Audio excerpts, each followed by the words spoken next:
The year is 2025. The world, still grappling with the scars of the past, finds itself on the precipice of a new era of uncertainty. Adolf Hitler, the dictator responsible for unimaginable atrocities, is somehow back. The news, like a shockwave, reverberates across the globe, shaking the very foundations of our modern world.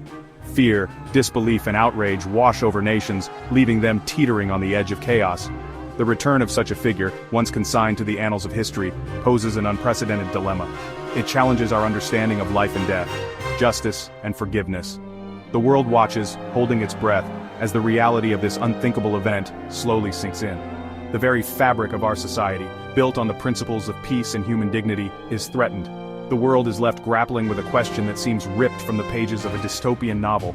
Can we truly escape the shadows of our past, or are we doomed to repeat the mistakes of history? The mechanics of Hitler's return are shrouded in mystery. Some whisper of advanced cloning technology, of DNA extracted from long-hidden artifacts, twisted to serve a sinister purpose. Others speak of ancient prophecies fulfilled, of dark forces at play, manipulating the very fabric of reality. Scientific evidence is scarce, shrouded in rumor and speculation. Could a hidden bunker, a forgotten laboratory hold the key to this unsettling mystery? Or is this a case of mistaken identity, a cruel trick played by fate? The world demands answers, clinging to logic in the face of the inexplicable. But the truth, elusive and unsettling, remains hidden, fueling conspiracy theories and deepening the global sense of unease.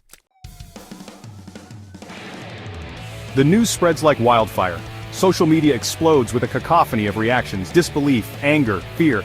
Governments scramble, convening emergency meetings, their carefully constructed sense of order crumbling in the face of the unprecedented. Intelligence agencies worldwide launch into overdrive, satellites scan the globe, facial recognition software working tirelessly, determined to locate the resurrected dictator. Every corner of the internet is under surveillance, every lead pursued with a frantic urgency. The world holds its breath, united in its vigilance, desperate to find him before he can vanish back into the shadows, before the horrors of the past can be unleashed once more. The legal ramifications of Hitler's return are staggering. The world grapples with a moral and legal quagmire. Can a man be tried for the same crimes twice? Can a legal system designed for mortals hold accountable someone who has seemingly transcended death itself?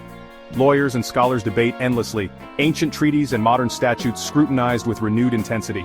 The International Criminal Court, established to prosecute the gravest crimes against humanity, finds itself at the heart of this unprecedented legal battle. The world watches, the weight of history heavy on its shoulders, as the gears of justice slowly begin to turn. The trial of Adolf Hitler, a man who once held the world hostage to his hate, promises to be the most significant legal event in human history. Section 5. A world divided. The return of Hitler cleaves the world in two. On one side stand those who demand immediate retribution, who see his resurrection as an opportunity to finally hold him accountable for his crimes, to offer a measure of closure to the victims and their descendants. On the other side are those who preach caution, who fear the consequences of reopening old wounds. They argue for restraint, urging the world to focus on the present, to not let the sins of the past dictate the course of the future. The debate rages on the streets, in the halls of power, in the digital realm. It's a debate that transcends borders, languages, and cultures, forcing the world to confront its own capacity for forgiveness, its own understanding of justice. Section 6. A stranger in a strange land. Thrust into the 21st century, Hitler finds himself a man out of time. The world he once knew, the world he sought to conquer, is gone, replaced by a globalized society driven by technology and interconnectedness. The internet, social media, smartphones, these pillars of modern life are alien to him. The political landscape, once dominated by fascism and totalitarian regimes, has shifted towards democracy and international cooperation. His hateful ideology, once a powerful force, now finds itself relegated to the fringes of society, condemned by the vast majority. He is a relic of the past, a ghost haunting the present, struggling to comprehend a world that has moved on without him. Section 7. The fate of a dictator. The world holds its breath as the trial unfolds. Witnesses, some nearing the twilight of their lives, recount the horrors they endured, their testimonies a stark reminder of the human cost of Hitler's ideology. The evidence is overwhelming, the world united in its condemnation, but the question remains, what is to be done with him? Imprisonment for a man who has already cheated death seems almost meaningless. the world grapples with this unprecedented dilemma. Some argue for life imprisonment, a symbolic sentence to serve as a constant reminder of the past. Others, haunted by the specter of his potential escape or worse, his potential martyrdom, demand a more permanent solution. Section 8. Never Again, a collective responsibility. The return of Hitler, regardless of his ultimate fate, serves as a stark reminder of the fragility of peace. It underscores the importance of vigilance, the need to actively combat hatred and intolerance wherever they may arise. It compels us to confront the uncomfortable truth that the seeds of hate still linger, that the potential for evil exists within the human heart.